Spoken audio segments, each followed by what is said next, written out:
Good evening, everybody. Good to be here. We are studying God's providence.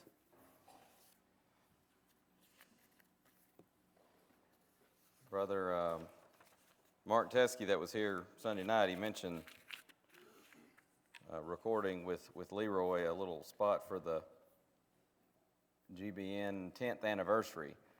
And I had kind of forgotten that this Thanksgiving weekend marks 10 years that GBN has been on the air. And so Leroy and I, we were able to go to Lithia Springs. We ended up going Tuesday morning. And I told Miss Joyce, I said, well, I should be back in time to proof the bulletin, the usual Tuesday stuff. I said, it's just a 5-minute spot. Mark had told us 5 minutes max. Famous last words, you know. We get there and we recorded the first one, and he said, Brother Gary Colbreth is he a deacon there? I think he's one of the elders. Okay, I wasn't sure. But he handles all that. And so he looked at it and he said, I'm not real comfortable with the audio level, so something's not right. So we adjusted or whatever. And it wouldn't play back the first time. That's what it was, actually. It was glitching, and we did it again, and he didn't like the audio. It was too low, and so we did it again with the audio got up, but there was this like scratching noise. I don't know if there was a short, and we were using a wired mic. And then we did the fourth or fifth time, and we finally got it right. We ended up going and getting a wireless lapel out of the auditorium, so we'd have two to go with the one that Larry uses in the studio. What was funny was the first time we did it, we finished, and it was like 3.5 minutes. We said, hey, that's pretty good. And in fact, I was thinking, I can't wait to tell the people at Bremen, they think I can't say anything in 3.5 minutes. And then we did the second one, and it ran about 4:45. And then we did the third one, 5 minutes on the dot. And then we did the last one, that was the good one, 6 minutes. So is that going to work? I said, it's going to work. And so we finished, but we had a good time. I always enjoy spending time with Leroy. I suppose I knew Leroy by name before I went to GBN, but I just never had the opportunity to work with him or be associated with him much. And he's just a very, very fun person to be around and very encouraging to me as a young preacher. And so we had a good time, and in spite of how many times it took us. I told Leroy, I said, how many times do you think we can smile when we do this? After how many takes do you think we're going to finally say, well, we're here, happy anniversary, GBN. And one of the things that we remembered that I had kind of forgotten about, and we thought about in the course of doing several takes, was the weekend that GBN launched. I had not started working with them yet, but I had been hired on, and I was working out my notice with Blue Cross, and several people from the Highland congregation met at the building there in the fellowship hall. And had a big deal. They cooked breakfast. I think the elders cooked for us, and boy, it was, isn't it nice when your elders cook breakfast for you? No, I don't remember who exactly cooked. I think it was some of the elders, but they had pancakes and all these things. It was a breakfast meal because the network went on the air at midnight. And so we got up there and we had some singing and a little devotional, and then came the big moment. We had eaten our meal, and so we're all sitting there waiting. They had a KU dish installed. I know Bremen had one of those at one time, right? And so we're waiting, and we got it, no signal. Well, that's strange. So we piddle around with it, no signal. So the tech expert comes, and he piddles with it, no signal. Well, GBN's on the internet. Somebody get a laptop in here. We get a laptop, got a good signal. We're on the internet. We go to the gbntv.org. The website signal was not working. And we just thought, what on earth? And so Jim Dearman had a sister living in Middle Tennessee where GBN came on a cable system there.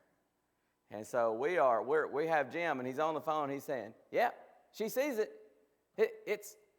And he'd call out what program it is. And so that's how we celebrated the launch of the Gospel Broadcasting Network. But it was fun reliving some old memories with Leroy recording that. And I really, really had a blast. We've been talking, as I said, about providence. And, of course, providence comes to mind in the phrase, the Lord will provide. And I think I mentioned this last week that we're going to look at this in the context of Abraham. Of course, Abraham and Sarah were promised a son. Go ahead and turn to Genesis So there's a big portion of Genesis devoted to Abraham and the goings-on in his life, and of course the promise from God. And there's actually a lot of the Bible devoted to Abraham beyond that, not just the historical account, but the Jews oftentimes reference, we are children of Abraham, we are Abraham's seed. And later on, Paul's going to say, you're all the children of God by faith in Christ. As many of you as have been baptized into Christ, put on Christ. He's going to talk about if you're in Christ, you're Abraham's seed and heirs according to the promise. On and on, the references could go to Abraham in the Scriptures. But Abraham and Sarah were promised a son.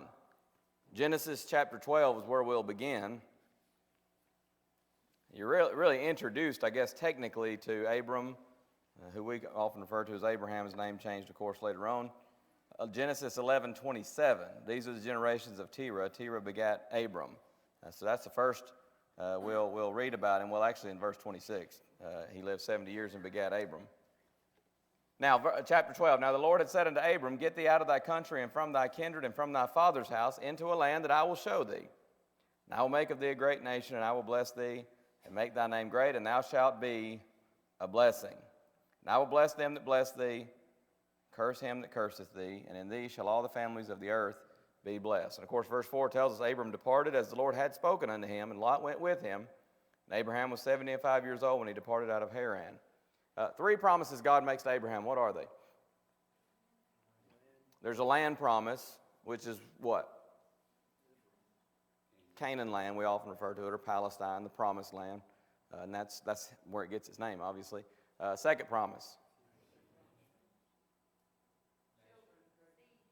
I heard like two answers at once. Nation was what I was going to say second. And that refers to the children of Israel, descendants of Abraham, obviously. And then, of course, the third promise was, and I think the seed promise. And that is reference to whom? To, obviously, in the ultimate sense, it's Christ. But in the immediate sense, Isaac. So God makes a promise to Abraham. You'll see it again in chapter 13, verse 16. I will make thy seed as the dust of the earth, so that if a man can number the dust of the earth, then shall thy seed also be numbered. And so God makes a promise, and really technically three promises, but they're all interconnected. This promised nation is going to settle into a promised land, and through that nation will come the promised Messiah. But he makes a promise to Abraham, I'm going to bless you, and that blessing is going to come through his son. Now, the land promise and the nation promise, is Abraham going to live to see? He lives to see neither of those, right? And so the promise, and obviously in the ultimate sense, he doesn't live to see the seed promise, but he lived to see Isaac's birth. So that's the one that we're focusing on in his lifetime. Now, when you get to Genesis chapter 15,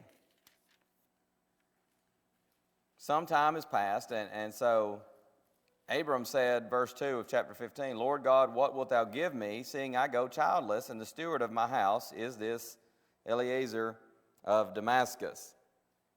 He says, Behold, to me thou hast given no seed, and lo, one born in my house is mine heir. Now, at this point, notice that this was a common way of handling estates back then. When there was no heir, many times they would handle it this way if the owner of the estate so chose. Sometimes they did, sometimes they didn't. But God says, of course, it's going to be your own son. The word of the Lord came unto him, verse 4, saying, This shall not be thine heir, but he that shall come forth out of thine own bowels shall be thine heir. And he brought him forth abroad and said, Look now toward heaven. Here's another reference to that promise. Tell the stars, if thou be able to number them. Count the stars. That's King James speak for count. And he said unto him, So shall thy seed be. And of course, verse 6 is the famous expression that Paul even referenced over in Romans chapter 4. He believed in the Lord, and he counted it to him for righteousness. So God promises a son. Abram says, Well, I don't have a son, but you've promised this great nation and this seed promise, so Eliezer, right? And God says, no, it's going to be your own son. And so then Abraham and Sarai have this plan. I keep saying Abraham. You know who I'm talking about. It's still Abram at this point, but if I slip to saying Abraham and Sarah, you know what I'm talking about. But Sarai, Abram's wife, chapter 16, verse 1, bare him no children. She had a handmaid, an Egyptian, whose name was Hagar. Sarah says to Abraham, behold, now the Lord hath restrained me from bearing. I pray thee, go in unto my maid. It may be that I may obtain children by her. And Abram hearkened to the voice of Sarai.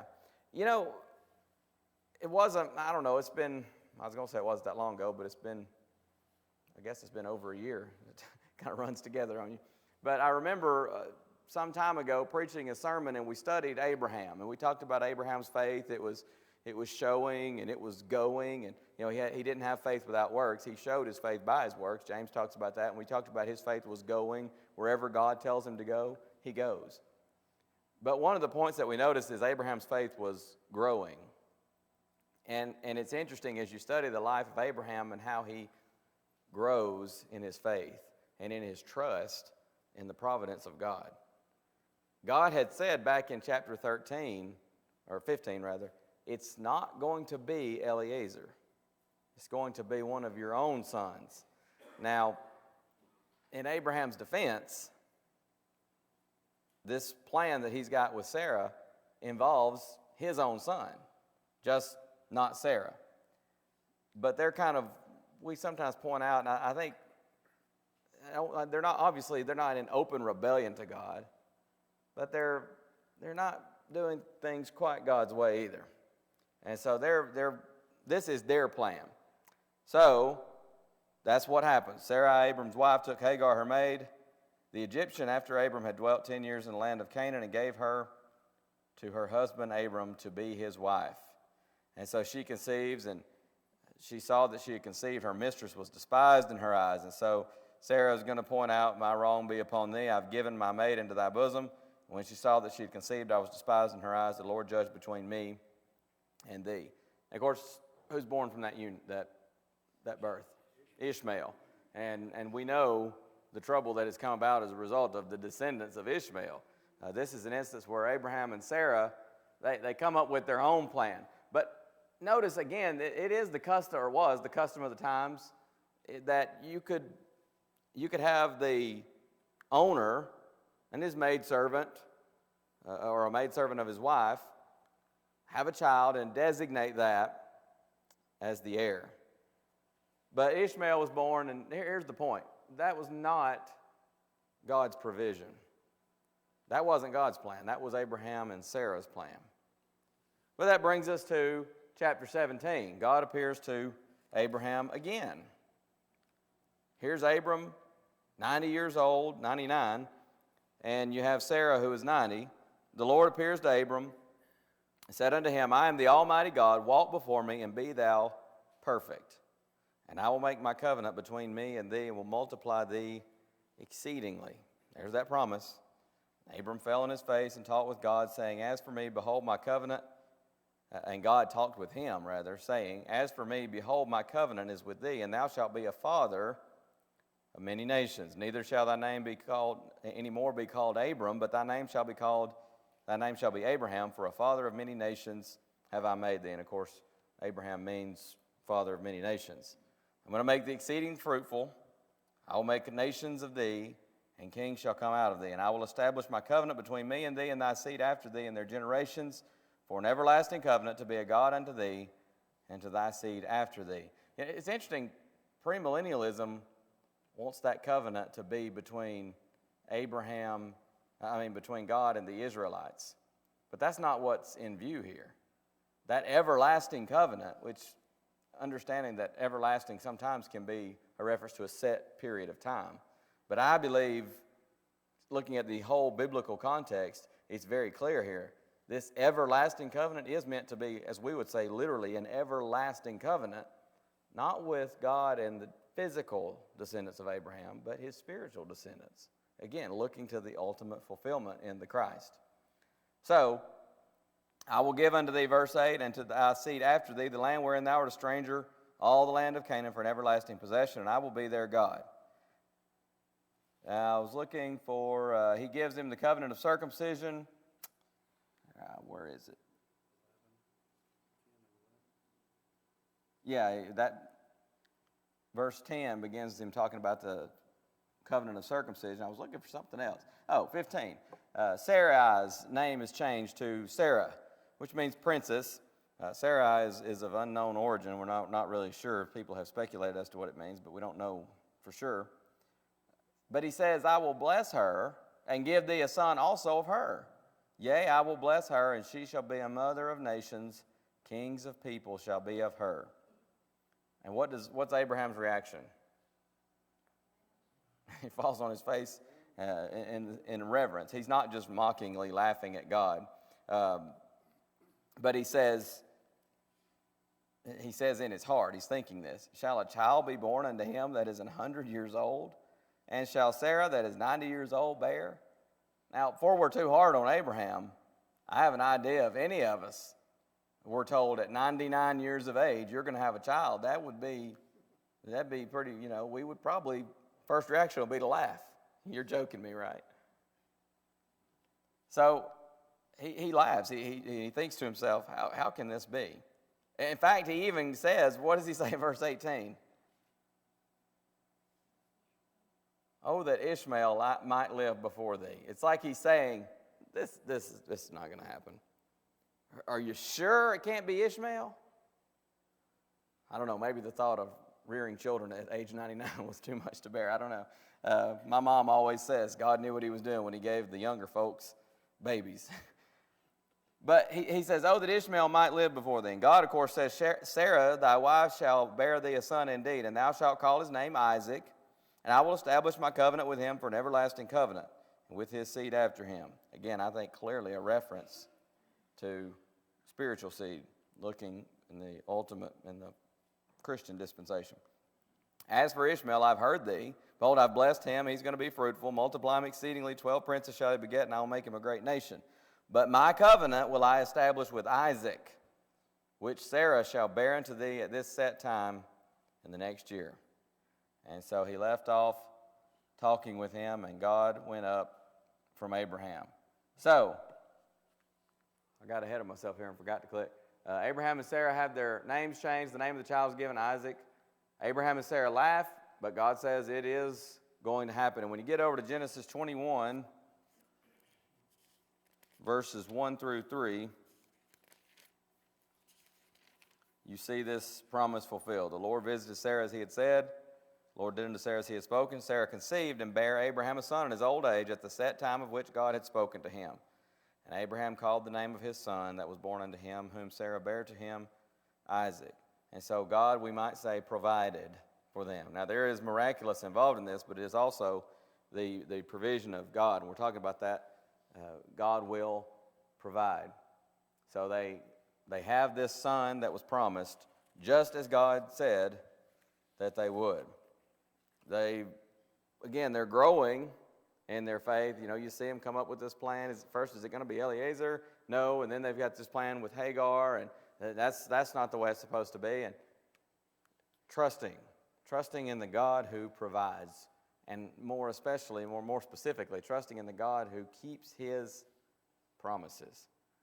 Somebody was going to say something. I'll go, Tim. I find it interesting how God allows mankind free moral agency. Here, this is in direct conflict with what God's trying to accomplish. Yet, Sarah herself says, God gave me this child. I refer to in 1 Samuel where Hannah is childless. She prays, and she makes the proclamation that God gave her a child, a man child. So here God says, you're not wanting to do my will. You're going contrary to me. But I'm going to allow you to make these decisions. Mm-hmm. How the world needs to learn that when we make decisions that are contrary to God's will, and he says, you can do that, we must bear the responsibility. Just like there's a lot of negative stuff that if God would have done Hagar, just like he did Hannah, said, you're not going to be able to bear a child. All this would have been evaded, but God says, no, you've got free moral agency. Sometimes you make your bed and you have to lie in it. And choices have consequences. And I've been reading a really good book, and that just boy, that tempts me to get off into a discussion of Calvinism and free will, because I've been reading a really good book on Calvinism. But you're right, and that's so much of the Bible is saying you got choices to make in life. Whereas the alternative Calvinistic viewpoint basically says God made all the choices, and you have no choice in anything, even down to sin. And some Calvinists will go so far as they'll say it. God decreed everything. One Calvinist writer that's quoted in this book actually came out and said in one of his writings, sin is a moral necessity. I mean, that's just, can you imagine someone even putting that down in print? But yeah, free will. You got choices to make, and understanding that choices carry consequences. Good choices have good consequences, obviously, and bad choices, well, we have to suffer the consequences of those as well. And you certainly see that in the life of Abraham. And yet, for all that, God's grace, He doesn't give up on us, so to speak. As long as we're alive and have the mental capacity, there's a chance to do better, to make things right, to come back to God or to come to God, as the case may be. And you see that in Abraham's life as well. And then this account with Abraham takes an interesting twist when you get to chapter 22, because now you're going to have God testing Abraham. And notice that, you've got in the King James Version, it says God tempted Abraham. God did tempt Abraham. It's not a temptation to sin. It's what we would say a test. In fact, who's got a version that says test?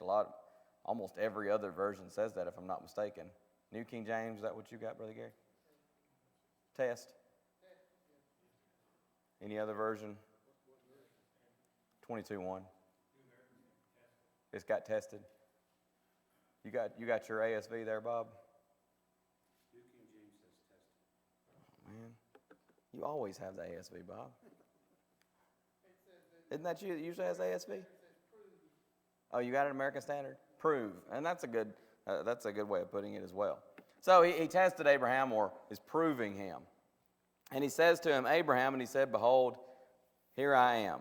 And of course, what is the test? Take now thy son, thine only son, Isaac, whom thou lovest, and get thee into the land of Moriah, and offer him there for a burnt offering upon one of the mountains which I will tell thee of. Now, again, putting ourselves as much as we possibly can into Abraham's shoes, so to speak. You think about this. You're 99 years old. You have no children of your own, except by that time he had Ishmael. But not to say that he didn't love Ishmael, but understanding this is not, especially when the word came from the Lord, this is not the son of promise. You have your beloved wife, Sarah. You have no children with her. 99 years old. God says you're going to have a child. It comes to pass in the year, so 100 years old when Isaac's born. You think you would love that child? That'd be pretty special, especially knowing this child came to be by miracle. This child, as Tim pointed out a while ago, this is a direct gift from God. All children are, but we understand miraculously a gift from God. And God comes and says, of course, God has already said, this is the child of promise. In Isaac shall thy seed be called. And God turns around in the next breath, again, in terms of time, God being outside of time, but in our sense, we would say, almost in the next breath, God turns around and says, that son of promise, I want you to take him and sacrifice him. Do what? Do you know the turmoil we went through to get to this point, God? You can almost hear, I'd love to say I'm going to react just exactly as Abraham did. But I can think to myself, honestly, how would you not at least entertain that thought to think, what? We went through all this, and now you just want me to go and sacrifice him? Is it any wonder that Abraham is cited as an example of faith over and over again in the New Testament? He's called to leave home. We notice that Genesis 12, 1 and 2. And he did so. That in itself, to me, is no joke, right? I remember leaving home the first time. I had lived 18 years and, 355, 58 days or so. I moved about a week or so before school started. But I'd lived right at 19 years in the same house. I didn't even move houses. My parents brought me home to that house. We lived there. It was the only house I'd ever lived in. And when I moved, it was kind of, it was a getting used to. Plus, I moved from Chula Finney, Alabama, and, basically Heflin address, but it's out in the country. We call it Chula Finney, was the community. I moved from there to the west side of Memphis, That's where the old school was before we moved over to the eastern side of Memphis where it is now. So, yes, that was a little bit of culture shock for this country boy. So, I remember that, and it was a big deal. But Abraham, not only that, he's told you turn your back on your family, not because God just arbitrarily says turn your back on your family, but we learn later on in Joshua 23, maybe 24, that they were idolatrous. And so God says, you leave them and you go where I tell you. Not only that, when I moved away from my parents' house after all that time, moved out on my own, I knew where I was going. The school had these apartments that they had, and you would reimburse the school for your rent, and so you just go. They didn't have student housing like they have now, but they had a set number of apartments in the area. That was an experience in itself, because these apartments were not the nicest place and didn't have some of the nicest people in them. But I knew where I was going. Abraham, he could have asked God, where are we going? And God says, just follow me. So that alone tells us something about his faith, but that's not all. The later command that he's given to sacrifice his son is even more difficult. Again, because it seems to go contrary to the very promise that God has iterated and reiterated to Abraham time and time again. And Isaac shall thy seed be called. It's going to be your own child. It makes no human sense. That's the bottom line. Humanly speaking, no sense whatsoever. It just doesn't. Go ahead. However, through proper Bible study, we can see that Abraham is exhibiting something far greater than we normally hear. Abraham, when he's told to do this, he knows what promises God has made. So Hebrews chapter 11, verse 19 gives us what was in his mind process. Okay, if I'm faithful to God, if it requires me killing my son, God will raise him. Why? Because God has already plotted out what this son's going to do. And that's where we're about to get to. No, go ahead. In fact, if you don't mind, get to Hebrews 11 and hold your spot there. I'll get you to read that in just a moment, because that's exactly right. It's not that Abraham goes, well, this is gonna totally blow the whole promise thing, but whatever. God says it.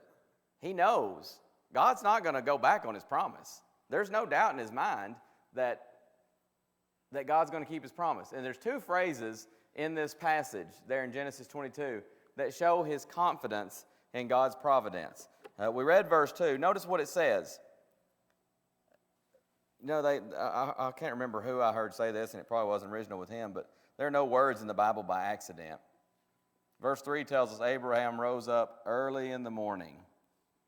That's interesting to me, because not only is he following through with what God told him to do, if I'm in Abraham's shoes, maybe I'm not necessarily sleeping in, but I'm going to spend as much time with him, and we might be thinking, I'll go at 11:50 on the appointed day, and I'm going to spend every bit of that time with my son. But again, as Tim's pointed out, he doesn't doubt. He knows. In fact, as we're going to see in just a moment, he actually is thinking to himself, well, if God tells me to do this, I'm going to put my trust in God, and I guess he's just going to raise him from the dead. And so he goes early in the morning. He saddles the donkey, takes two of his young men with him, and Isaac his son, and clave the wood for the burnt offering, and rose up and went into the place of which God had told him. The third day he lifted up his eyes, saw the place afar off, and he says to his young men, he tells them to stay there, abide ye here. But he says, I and the lad will go yonder and worship. By the way, this is kind of an incidental, no extra charge.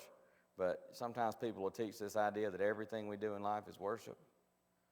but it's clear this is one of many passages that we could go to that they weren't just nonstop worshiping. All of his life wasn't worship. He says, we're going to go yonder and worship and come again to you.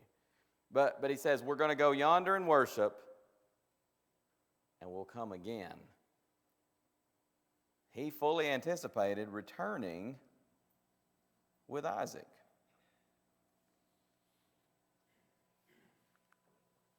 Not only that, with Isaac alive and well.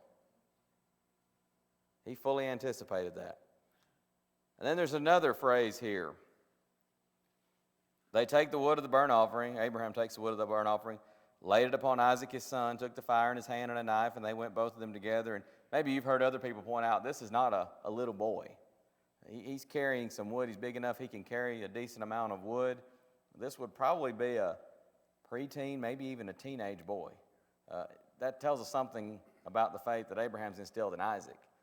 In other words, 100-something-year-old man, young teen, or maybe a preteen boy, he wants to get away. He probably can get away.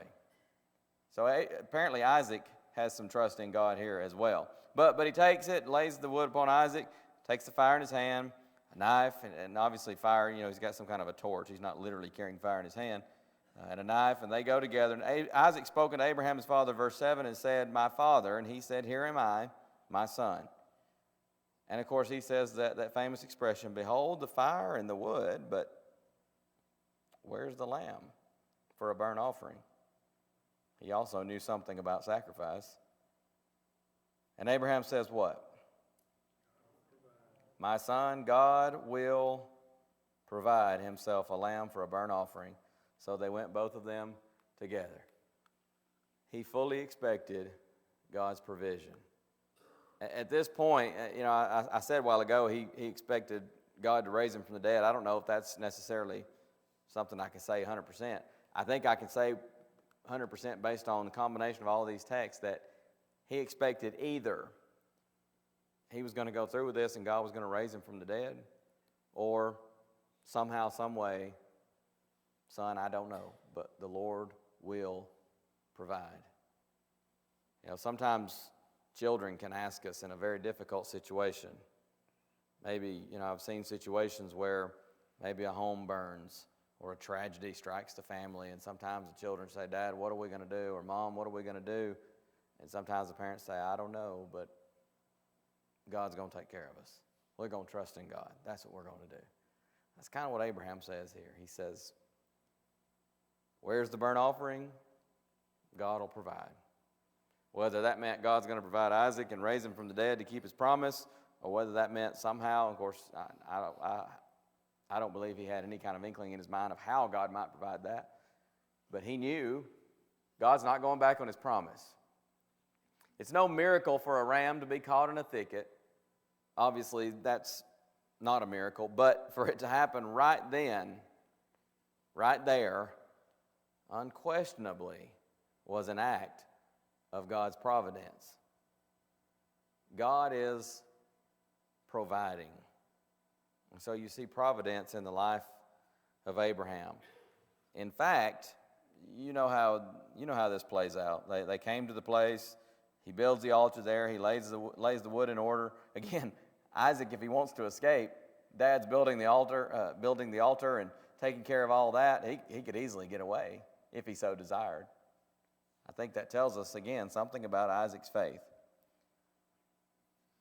He bound Isaac, laid him on the altar upon the wood, verse 9. Abraham stretched forth his hand, took the knife to slay his son. And the angel of the Lord called unto him out of heaven and said, Abraham, Abraham. And he said, Here am I. And of course he tells him to stop. For now I know that thou fearest God, seeing thou hast not withheld thy son, thine only son from me. Then he looks up, verse 13, and he sees a ram caught in a thicket by his horns. And he takes that and offers that instead of his son. But when you get down to, verse 14, Abraham called the name of that place Jehovah-Jireh. I don't know if I'm pronouncing that right. That's the best I can do. I'm not a Hebrew expert by any stretch. As it is said to this day, in the mount of the Lord it shall be seen. Anybody got a note there as far as what that means? I've got the note in mind. The Lord will provide. The Lord there being in all caps, meaning Jehovah. So he names the place Jehovah will provide. Isn't that interesting? Now, Tim, you there? Hebrews 11, 17 through 19. Go ahead. By faith, Abraham, when he was tried, offered up Isaac. And he that had received the promise offered up his only begotten son, of whom it was said, that in Isaac shall thy seed be called, accounting that God was able to raise him up even from the dead, from whence also he received him in faith. I can only speak for myself. I think I too often think about Abraham. Who's the father of the faithful? Abraham. All four of my children can tell you if you ask who's the father of the faithful. Most of our little ones here in the congregation, it's clockwork. Who's the father of the faithful? My children, most little ones can tell you the three promises God made to Abraham. All these different things. We recognize him as a great man of faith and so on and so forth. I just think a lot of times we just don't stop to appreciate how strong that man's faith was. You think about the leaving home, and then on top of that, when you finally have that son of promise and God says, now take him and offer him in sacrifice. I'd like to think that I would respond the same way. I hope that I would. But you talk about putting faith to the test. Notice here, the test is to have enough confidence in God to do what he said, even though it seemed contrary to his promises, knowing God would ultimately keep his word. It's all about trusting in God to provide. I think about, go ahead, Bob. That's not what I was thinking about, but go ahead. I'll get to that in just a moment. I believe this passage, or this part we're talking about, is what we call biblical faith. Abraham, this faith of Abraham, we call biblical faith, as opposed to what we hear in the culture, people maligning or mocking Christians in their faith, as if faith is something that you take a leap in the dark and you have no evidence for. This is not the faith of Abraham. In short, Abraham just took God at his word. When God said it, he believed it.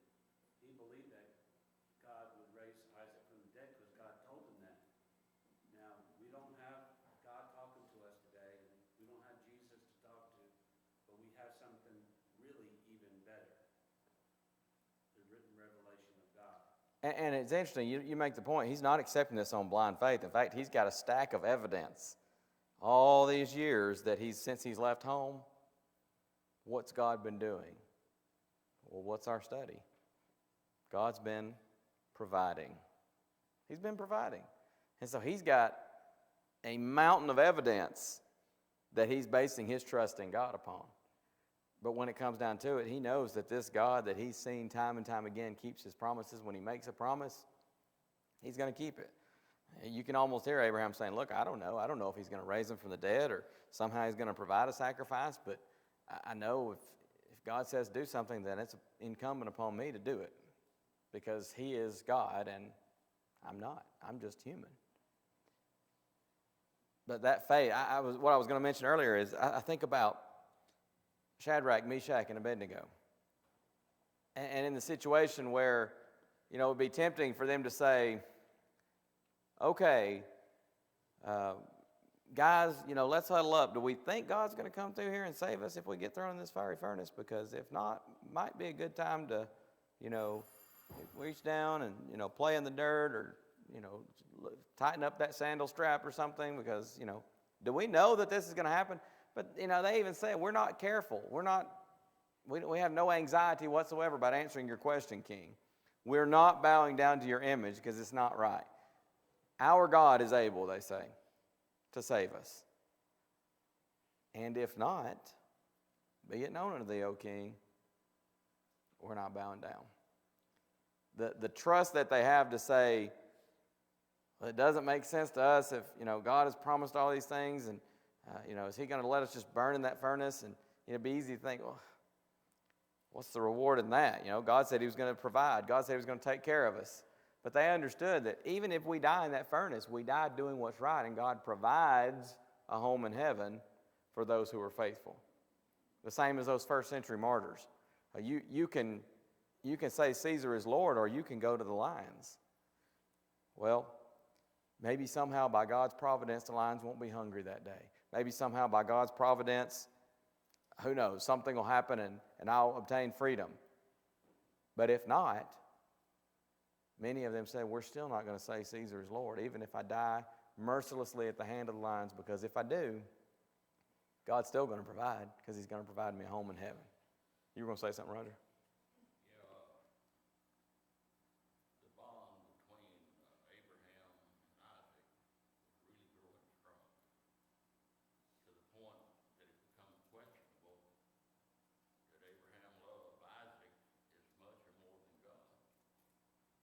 And so God goes through this test here with him.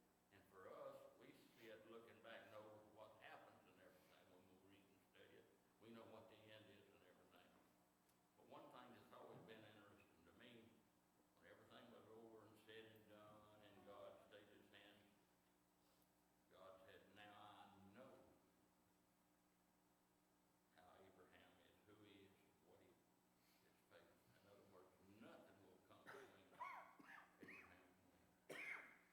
And that's interesting, because it reminds me of a New Testament story. A young man who came to Jesus, good master, what shall I do to inherit eternal life? He became so close to his riches, and he was not willing to part with any riches to serve Jesus. Whereas here's Abraham willing to part even with his son, his only son that he loves so dearly, if that's what God tells him to do. Very interesting contrast there that Brother Roger made me think of when he mentioned that about Abraham having grown so close to his son and such a bond between them. God says, okay, again, it's a test. What if I ask you, what if I tell you to go sacrifice your son, Abraham? Abraham says, I'll do it if that's what you say, because you've made a promise and I know you're going to keep it. Yes, sir. We haven't really looked at it from Isaac's side. I say that, I thought Roger was going to touch on this. Can't you envision Abraham leading such a godly life that his son Isaac saw that in his daddy, and he knew that he put God above everything else, even him? I don't doubt he did at all. Pardon? I don't doubt that, but that Isaac knew that. See, and so it just tells me that God and Abraham had a relationship, but his son Isaac saw that relationship with God through his daddy, and that when he carried him to the altar, even if he sacrificed him, his son would have loved him as he was taking his life, because he knew his daddy was loving God and doing the commandments of God, and if it took taking his life, then there was something. Giving his life in service to God, basically, is how he would have viewed it. I mean, we read about the relationship of Abraham and God, but the point I wanted to make is that Abraham relayed that to his son. I believe so. In fact, there's every indication when he says, son, the Lord will provide, that the indication is that was good enough for Isaac. If we all could have our children love us like that and see that we love them, but we love God more, I think that would be a wonderful thing. I think you're absolutely right. Let me pull this up, so I don't want to end without. I'm just going to pull up everything I got here on the slide. Romans 4:11 talks about Abraham's the father of all that believe. He's an illustration of saving faith.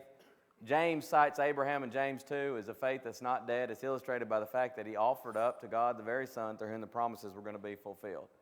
In short, he trusted in God's providence. That's how we all need to be, like Abraham, trusting in God's providence 100%. He will count that kind of faith as righteousness, and he will provide. If not, some form of deliverance here on earth, if we're faithful, even to death, as the Bible tells us, he'll provide a home in heaven when this life is over. What a great blessing that is to know we serve the God who is the God of all provision, Jehovah Jireh. The Lord will provide. Thank you very much for your time and attention. Next week will be our Thanksgiving song and prayer service, right? Looking forward to that.